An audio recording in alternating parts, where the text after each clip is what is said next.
Einen schönen guten Tag, seien Sie ganz herzlich willkommen hier im wunderbaren Musikinstrumentenmuseum zu einem Symposium des Deutschen Sinfonieorchester Berlin.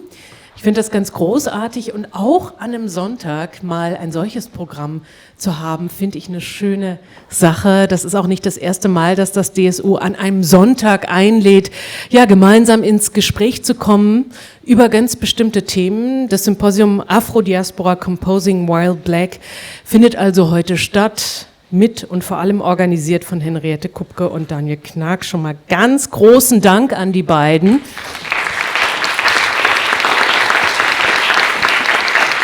Und auch einen großen Dank an alle, die es möglich gemacht haben. Schön, dass wir wieder hier sein können im MIM. Und danke an alle GästInnen, die wir heute begrüßen dürfen. Ich bin Shelley Kupferberg, freie Journalistin, Moderatorin, Autorin. Freue mich so ein bisschen durch den Tag zu führen. Wir haben ein ziemlich intensives, kompaktes Programm, liebes Publikum. Daher möchte ich auch nicht viele Worte über Inhalte verlieren.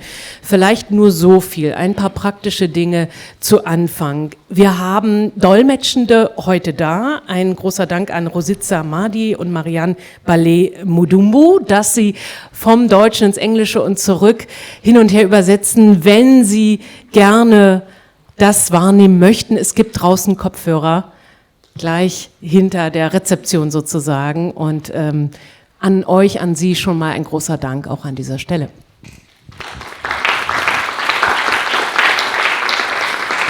Ich darf Sie auch darauf hinweisen, dass dieser Tag gefilmt wird.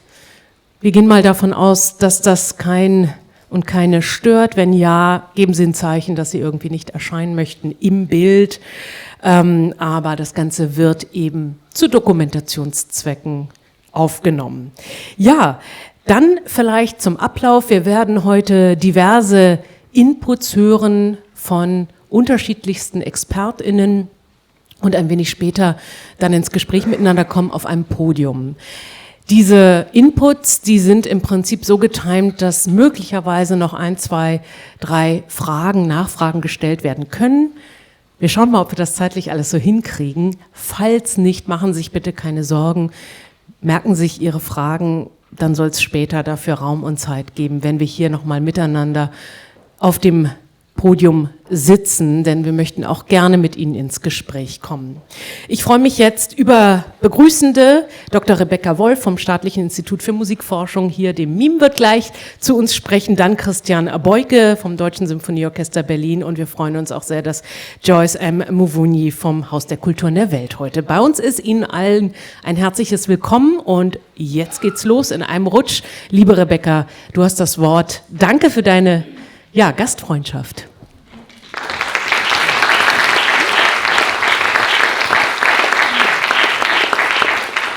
Ja, ganz herzlichen Dank, Shelley Kupferberg, für die schöne Einführung und auch von mir einen schönen Nachmittag. Herzlich willkommen hier bei uns im Staatlichen Institut für Musikforschung. Wir freuen uns sehr, dass Sie alle da sind und einmal mehr gemeinsam mit dem DSO und Partnerinnen und Partnern ein ganz wichtiges Thema, ein historisches, ein aktuelles und eins aber auch darüber, wie wir eigentlich so als Gesellschaft in Zukunft miteinander leben wollen und Kultur gestalten wollen, gemeinsam diskutieren. Das freut uns sehr.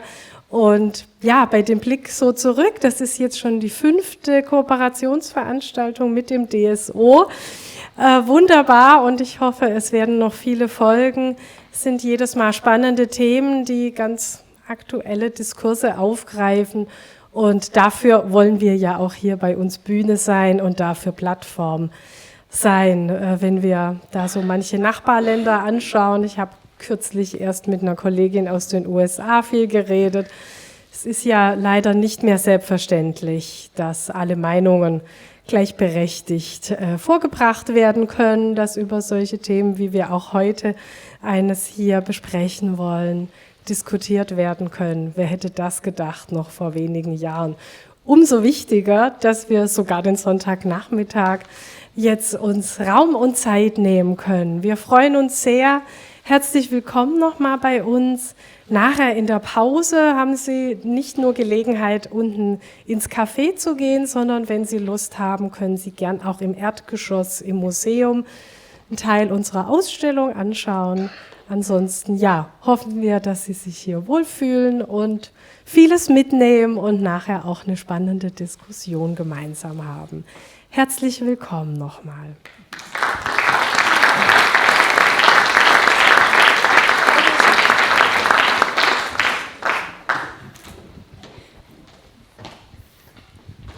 Ja, liebe Gäste, herzlich willkommen auch von unserer Seite. Christian Beuke mein Name. Ich bin seit dem 1. September Orchesterdirektor des DSO und ich darf Sie hier auch ganz herzlich begrüßen.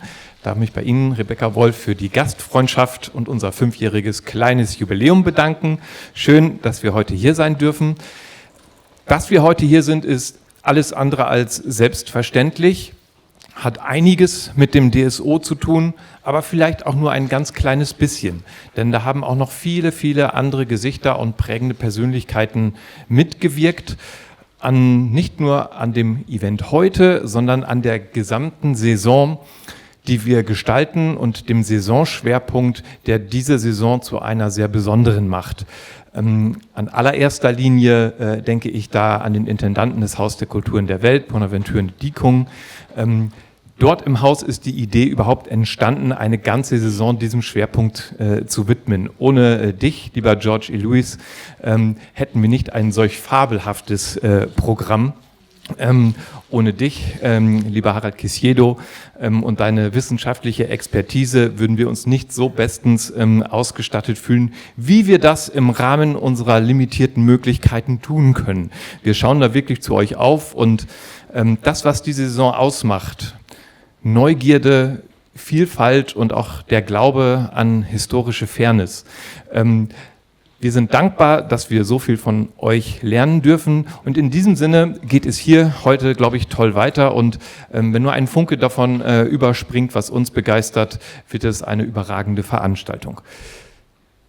Und damit will ich schon schließen, mich aber noch ausdrücklich bei Ihnen für Ihre Neugierde, Ihre Vielfalt und Ihr Interesse an diesem besonderen Thema und am DSO zu bedanken. Herzlichen Dank.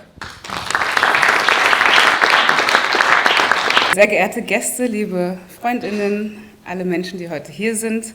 Ich freue mich sehr, Sie heute im Namen des Hauses der Kulturen der Welt begrüßen zu dürfen. Mein Name ist Joyce Muvunyi und ich bin Chief of Staff am Haus der Kulturen der Welt, HKW.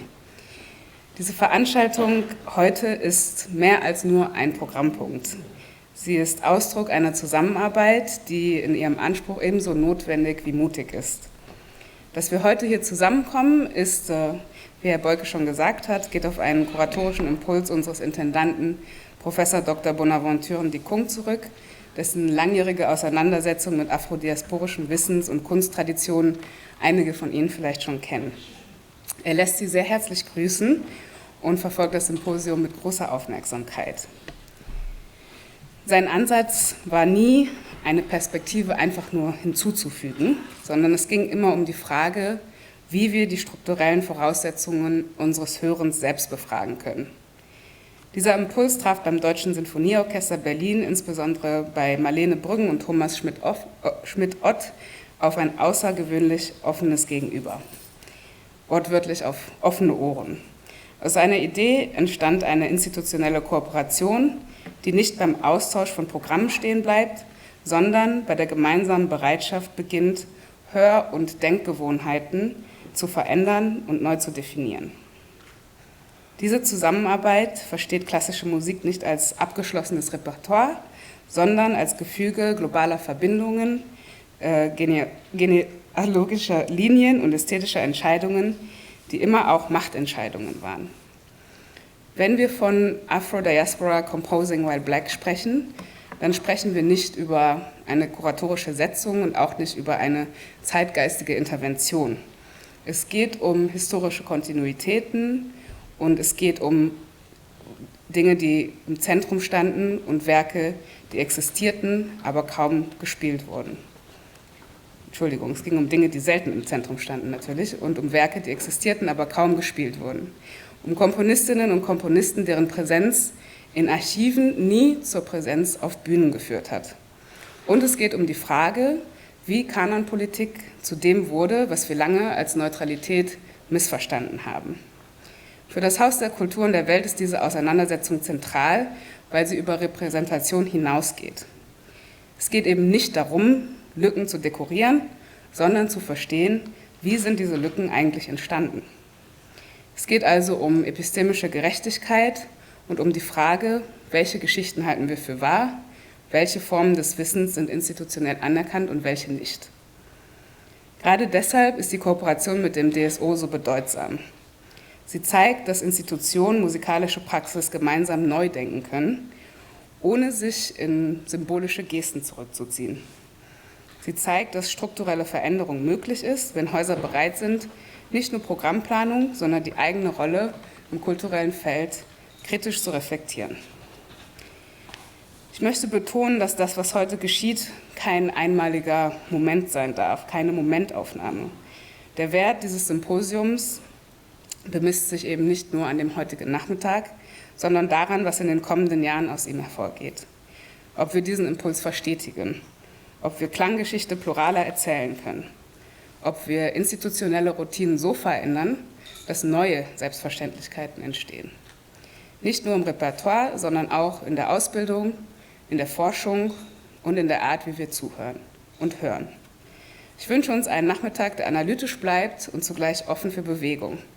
Einen Nachmittag, der Hörgewohnheiten erweitert und Räume öffnet, in denen die Zukunft von Musik nicht nur als Fortschreibung des Bekannten erscheint, sondern als Erweiterung und Bereicherung unserer ästhetischen Vorstellungskraft.